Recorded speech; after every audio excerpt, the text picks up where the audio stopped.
My talk is inspired by my people, the Aita people, the Philippine Aborigines. When the Aita people agree, they say, "Awu." Can you say that with me? Awu. When they disagree, they said, "Aji." I have a question. I have difficulty with the lights. Can I speak over here? Can you say it can you agree in Aita way? Thank you. Awu. And I'm going to be removing my shoes in honor of my people. Awu.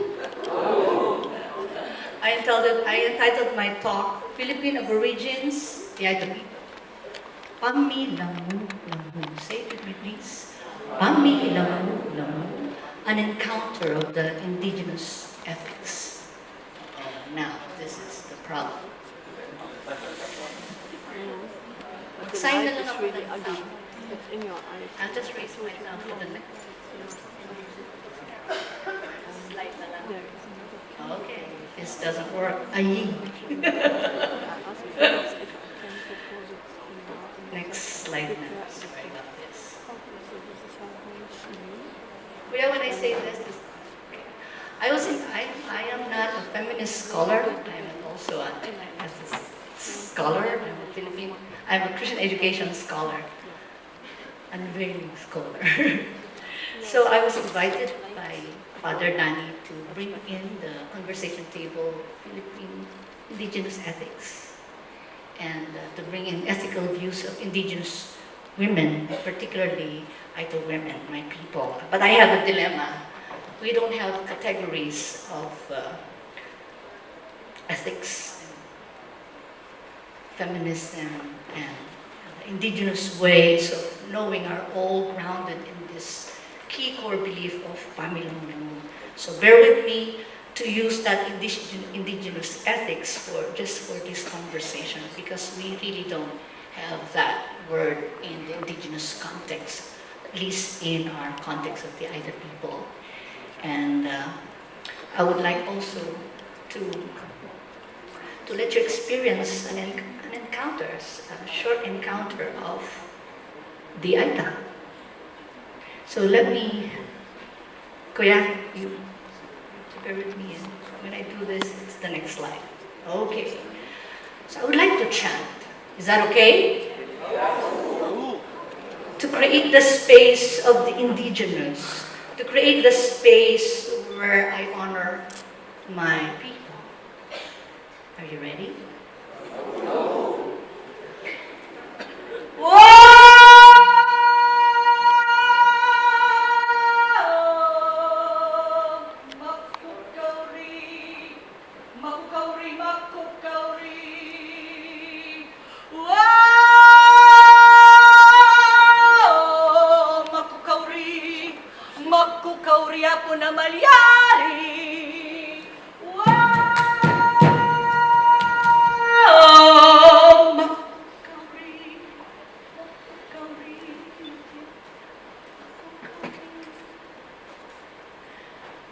When the people gather, they chant. It's a creation of the space. It's a space where you welcome both the seen and unseen. You welcome the ancestors. You welcome the indigenous wisdom of the past and of the present. So by chanting, I honor them today. Can you feel them? Oh. Are you sure? Are you? So we're connected with the seen and unseen. So let me honor them right now. So go back, please. I am so delighted that in our conversation yesterday, I felt the welcoming of the indigenous. And I jotted some lines. I don't know, I think that these are from Diego. People of God are quite autonomous. They recreate. I thought you said procreate, but when I heard it again, it's recreate. There is a need to construct a beautiful vision in front of us. When Diego said that yesterday, I just felt so welcome in this space. And then, I don't know if you said it or somebody said, how can we be the womb of life-giving spirituality? Oh, I just love that, Diego. You welcomed me yesterday by saying that. And create new forms of Christianity beyond denominationalism. I don't think you said that. Somebody said that.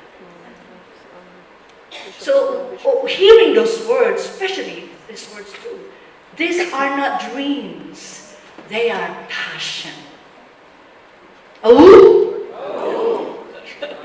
And he even said our ancient context is our resource in Christianity.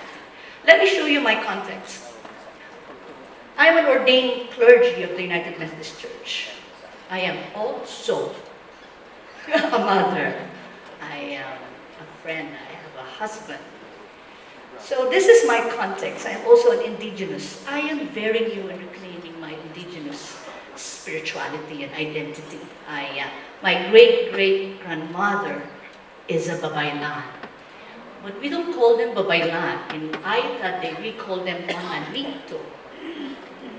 They're healers. Tomorrow, beginning tomorrow, there will be a Pamati. It's a gathering of some of the Babaylans all over Philippines. And I'm going to be part of the facilitators.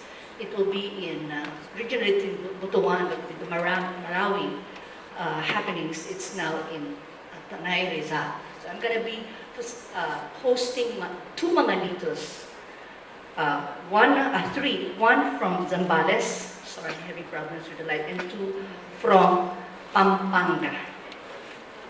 And these are my guides in reclaiming the context of how I recreate, how I birth this womb of Asian life-giving spirituality. And I'm excited. Are you excited? Oh, thank you for joining me for this excitement. So my people say, when they see each other, they say, Lamuan kata. Say it with me, please. Lamuan kata. Greet the person beside you. Lamuan kata. It's a greeting that simply means I am one with you. Lamuan kata. When the people see each other, oh, by the way, this is Aita Mag-Indi. I belong to Aita Mag-Indi. There are different kinds of Aitas. And my mom is an Aita Mag-Indi. So it means I am one with you.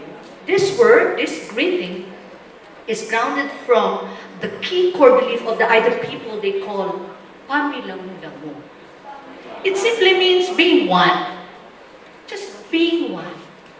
It also means journeying with. I cry with. I struggle with. I laugh with you. I am one with you. I am one with these flowers. I am one with the trees. I am one with the river. I am one with the wind. It's a key core belief that encompasses and transcends sin and unseen, human and human, but human in connection with nature, human in connection to one another, human in connection with the divine, human in connection with all of God's creation. And I ask, if you are connected with a tree, will you cut it? If you're connected with the river, will you mess it? If you're connected with your neighbor who's hungry, will you not share your food? Very good. You have A. So Pamilamulamu, go back please, is a way of life. Go back please. So Aita's ethical deliberation are grounded from this way of life. All of their ethical decisions, women share their body, their milk, even with those children that are not theirs. I haven't done that in my life.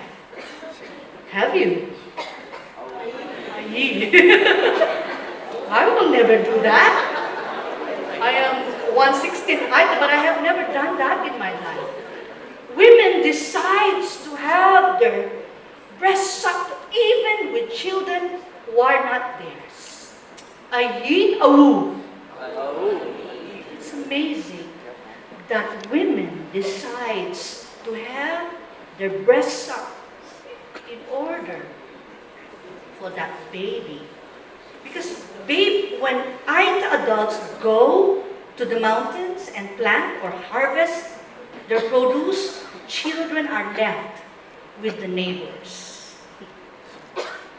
And that neighbor, with Pamilamulamu, she will not let that baby get hungry. She will feed that baby, even that baby is not hers.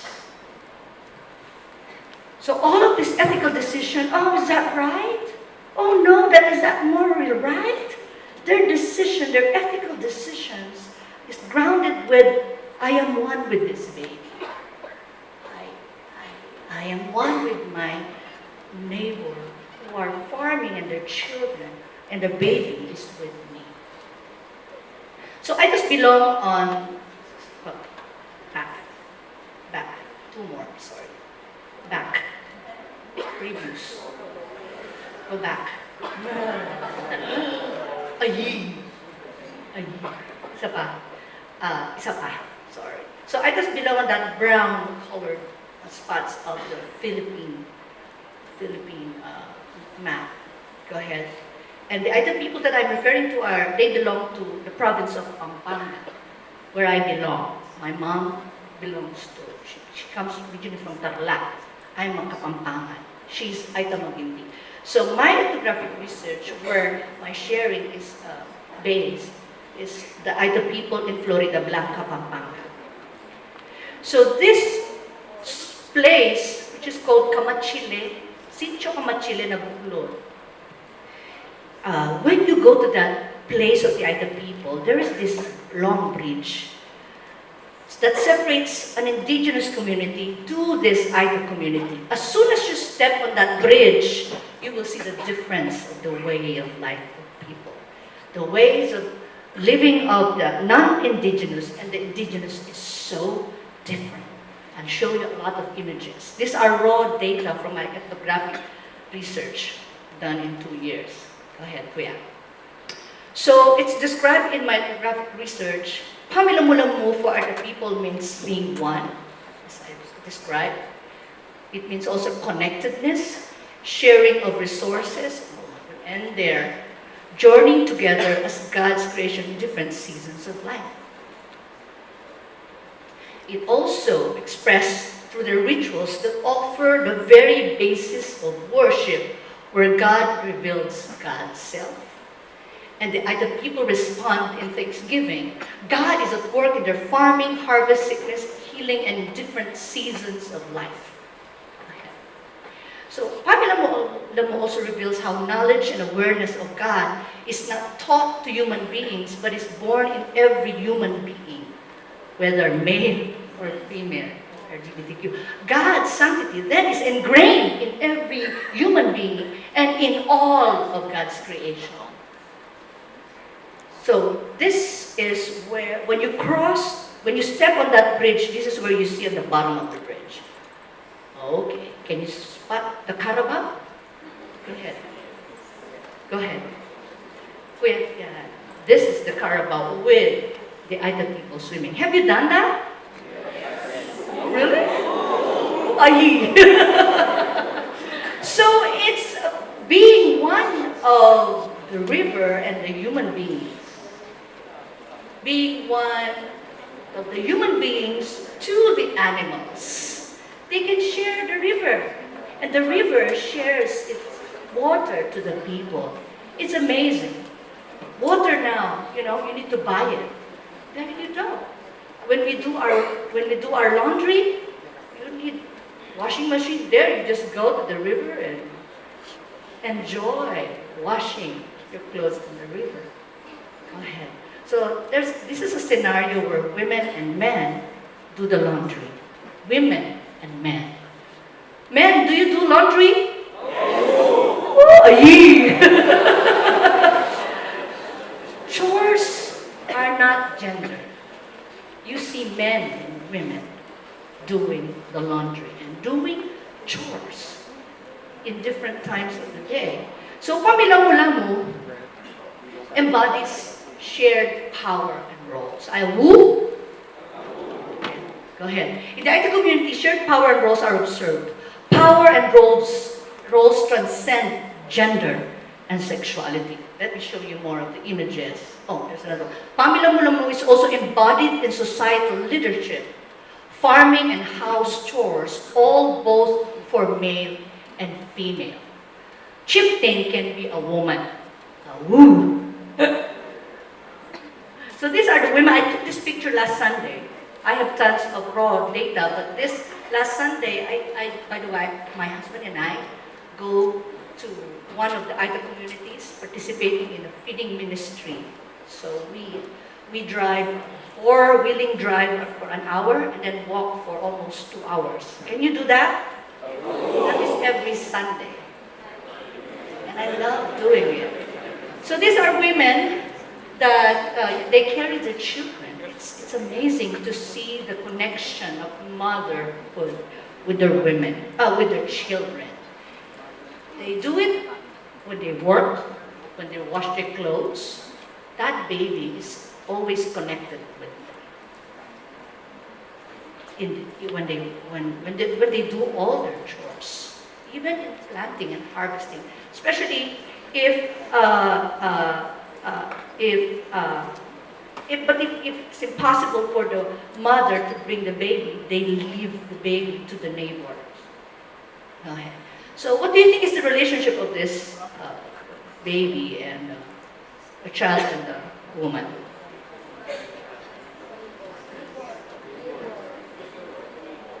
Usually they say mother and child, but they are neighbors.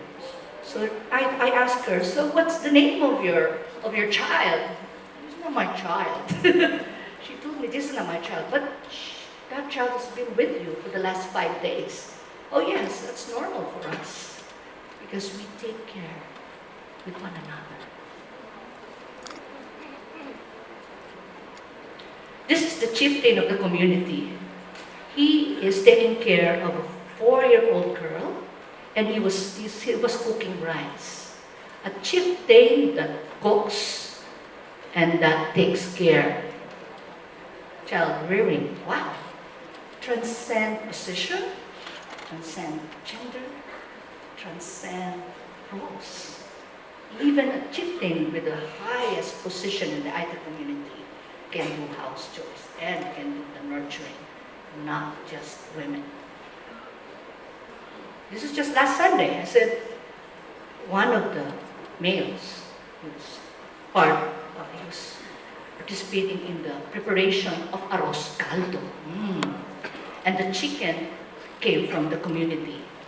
It was a wonderful feeding event. This is a table where there are no chairs. In the Aita community, when there are tons of gathering, tables don't have chairs. They call it also a papa, when there's no chairs, because whoever comes, eat. Everybody are servants to each other. When there are chairs, people that sit are to be served. Awu? In the Aita community, nobody are servants. Nobody are bosses. They're all equal. Equal. Can we say equal? So I love eating with the other people. I don't need to be served. We serve one another.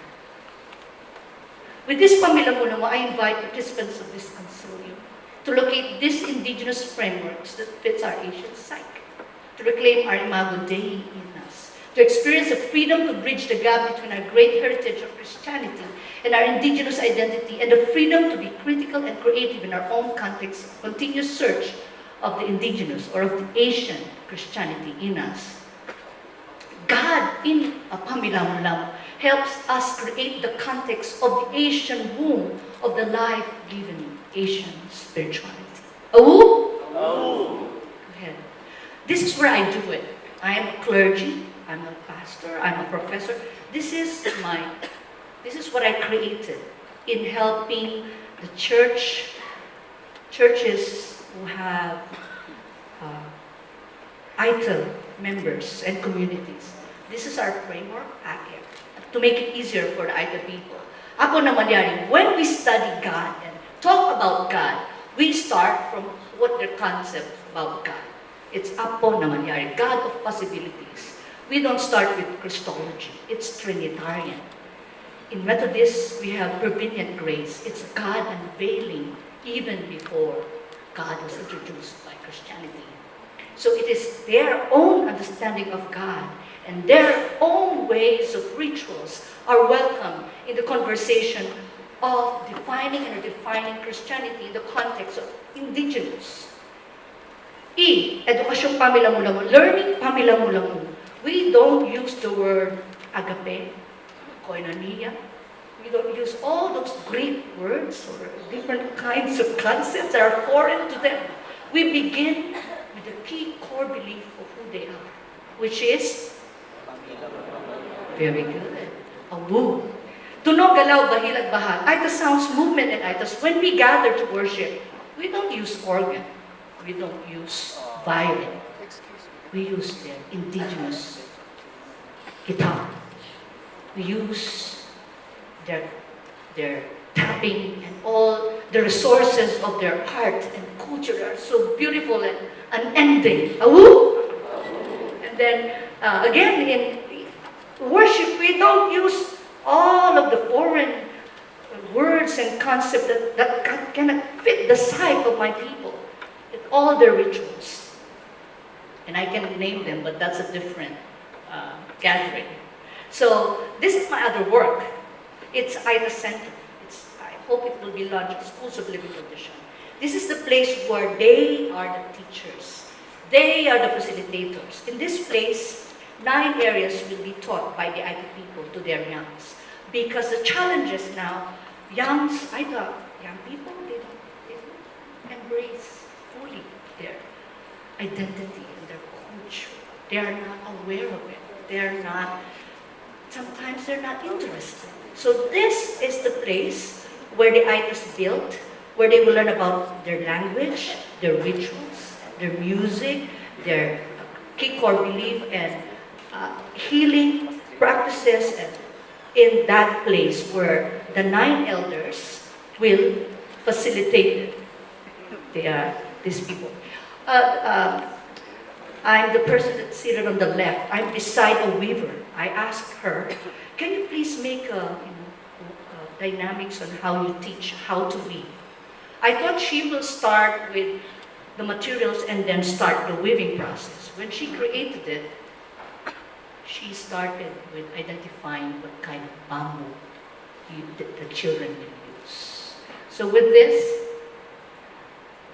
this is the place where the Aita people will learn their own culture. The Aita core belief of Pamilamulamu informs and transforms my theology and my practice of ministry in an Asian Christian context. Woo!